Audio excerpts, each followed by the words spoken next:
अस्सलाम वालेकुम नाज़रीन, एक ताज़ा तरीन अपडेट के साथ इफ्तिखार शराजी का सलाम कबूल कीजिए। आज 27 नवंबर गोया कि रात के 3 बज रहे हैं इस वक्त, और हम मौजूद हैं शाहराह दस्तूर पे। वो शाहराह दस्तूर और इससे थोड़ी फासले पे गोया कि डी चौक, उसके पीछे पार्लिमान, ऐवान सदर, सुप्रीम कोर्ट और बड़े बड़े अहम इदारे। गोया कि ये वो मकाम जहाँ पे तहरीक इंसाफ ने धरना देना था और बैठना था अपने मुतालबात के मंजूर होने तक। और फिर हमने देखा कि 26 नवंबर की रात 10, साढ़े 10, 11 बजे तक तो यहाँ पे माहौल बड़ा गर्म था।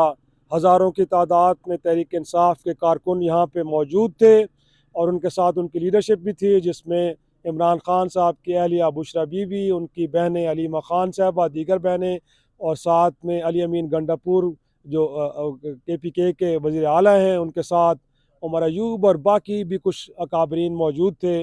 और कारकुन बड़े चार्ज थे इस दौरान के, वो 3-4 दिन के चले हुए थे। इस दौरान इस्लामाबाद पुलिस, पंजाब पुलिस के साथ उनके इनकाउंटर्स भी होते रहे, जिसमें कुछ एक आध पुलिस एहलकार की शहादत, 120 ज़ख्मी भी हुए। कल रात 3 रेंजर्स एहलकारों की शहादत भी हुई।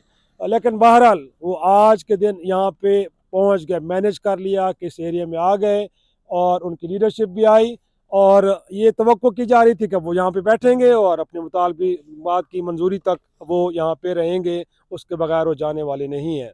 लेकिन फिर क्या हुआ कि रात के 11 बजे कहीं अचानक उससे पहले यहाँ पे एक ब्लैकआउट किया गया। गोया कि पूरा का पूरा ब्लू एरिया, इसकी लाइट्स को ऑफ कर दिया गया। यहाँ तक कि इस्लामाबाद की छोटी बड़ी मार्केट्स को भी बिल्कुल क्लोज़ करवा दिया गया। तो एक खौफ का आलम था।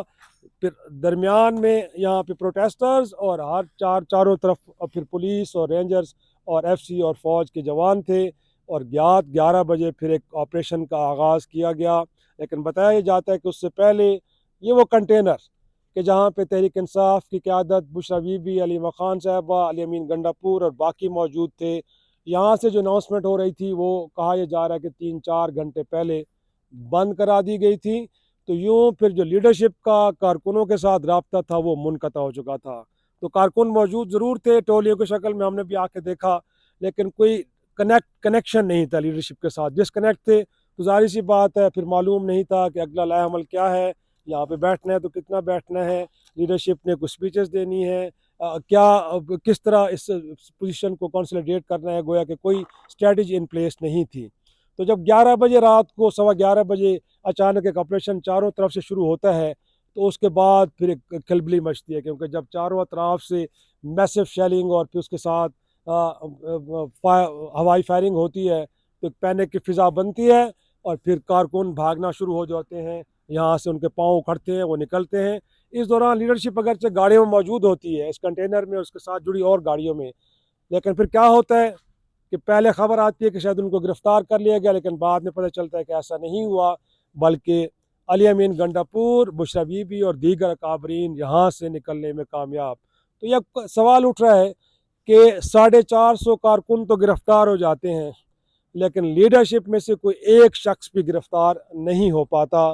तो क्या ऐसा तो नहीं है कि इस मुजाहरे को, इस धरने को ख़त्म कराने के लिए तहरीक इंसाफ के अंदर से कुछ लोगों ने सहूलत कारी की, और फिर उसके बदले में हुकूमत वक्त ने उनको महफूज रास्ता फराहम किया। और यही वजह है कि फिर वो लोग यहाँ से गए भी, और अब उनके बारे में शायद इतलात ये भी है कि वो खैबर पख्तूनख्वा पहुँच गए हैं। इस दौरान कुछ गिरफ्तारियाँ करने के लिए तो शायद अटक पुल को बंद कर दिया गया है, लेकिन क्या वजह है कि अली अमीन गंडापुर या किसी और जो सियासी रहनुमा है, और ऐसे में कि बुशरा बीबी के से मुतालिक तो कहा जा रहा है कि उनके खिलाफ तो मुकदमात भी बन चुके हैं, तो किसी की गिरफ्तारी नहीं हुई। तो एक बार फिर गोया के वज़ीर आला KP अली अमीन गंडापुर साहब के किरदार पे सवाल उठ रहे हैं। और कुछ लोगों से हमारी बात हुई कि बुशरा बीबी को ये कहते हुए सुना गया है कि एक बार फिर अली अमीन गंडापुर ने उन्हें धोखा दिया है, और इस सारी सिचुएशन को डिफ्यूज़ करने में उन्होंने हुकूमत को मदद फराहम की है।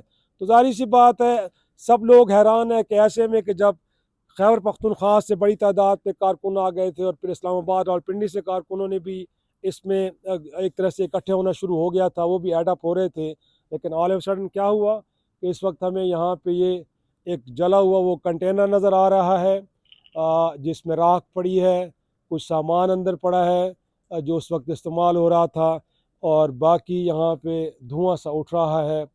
इसके अलावा यहाँ पे हू का आलम है, बल्कि अब सिक्योरिटी फोर्सेस भी मुकम्मल तौर पर रिलैक्स हो चुकी हैं, क्योंकि अब यहाँ पे कोई एक कारकुन भी मौजूद नहीं है कि जो एक तरह से हम कह सकें कि यहाँ पे हुकूमत वक्त के लिए कोई एक चैलेंज हो सकता है। तो ये सूरत हाल एक जो बनी है, गोया कि वो क्राउड के जो गोया कि अटक पुल से उसके बाद बाकी भी रुकावटों को अबूर करता हुआ आया, और वो रात 10 बजे तक तो बड़ा चार्ज था, लेकिन ऑल ऑफ सडन इतना जल्दी डिस्पर्स हो जाना, यकीनी तौर पे बड़े सवाल उठ रहे हैं।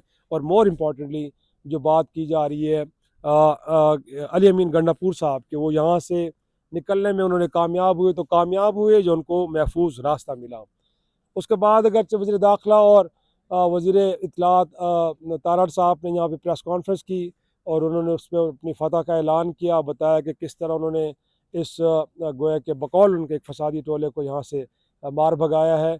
और अब उसके बाद जो उनके ख़िलाफ़ मुकदमात बनेंगे उससे मुतल्लिक़ कल हुकूमत वक्त के जो नुमाइंदे हैं, जिसमें IG भी हैं, इसके अलावा बाकी जो अकाबरीन हैं, वो बताएंगे कि क्या क्या मुकदमात इनके ख़िलाफ़ बनने जा रहे हैं।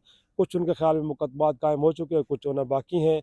और आज के दिन गोया के वफाकी काबीना का हंगामी इजलास भी तलब कर लिया गया है, और शायद उसमें भी जो खैर पख्तूनख्वा के वसाइल, एक सूबे के वसाइल एक सियासी जमात के इस एहतजाजी प्रोग्राम के लिए इस्तेमाल हुए हैं, तो उसके लिए कि वजारत कानून की जानिब से भी कोई इनपुट आएगा, तो उस हवाले से क्या फ़ैसले होते हैं, क्या मैसेजिंग होती है वफाक की जानिब से, तो कल उस सवाल आज के दिन आज उस पर भी गुफ्तगू शनीद होगी।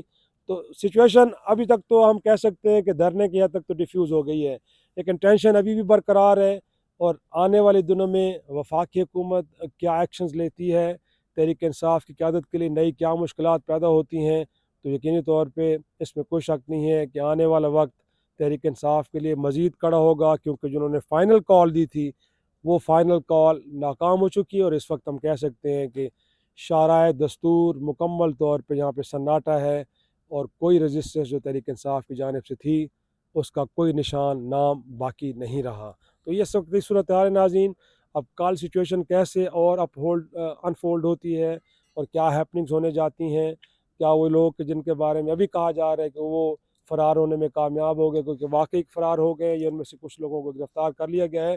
तो हुकूमत ने आज तो इस हवाले से कुछ नहीं बताया, लेकिन लगता है कि कल इस हवाले से भी कुछ अनाउंसमेंट सामने आएंगी कि कैसे हुआ है। तो ये थी आज तक की और अब तक की अब ताज़ा तरीन नई अपडेट्स के साथ फिर आपसे मुलाकात होगी। तब तक के लिए इजाज़त दीजिए। खुदा हाफिज़।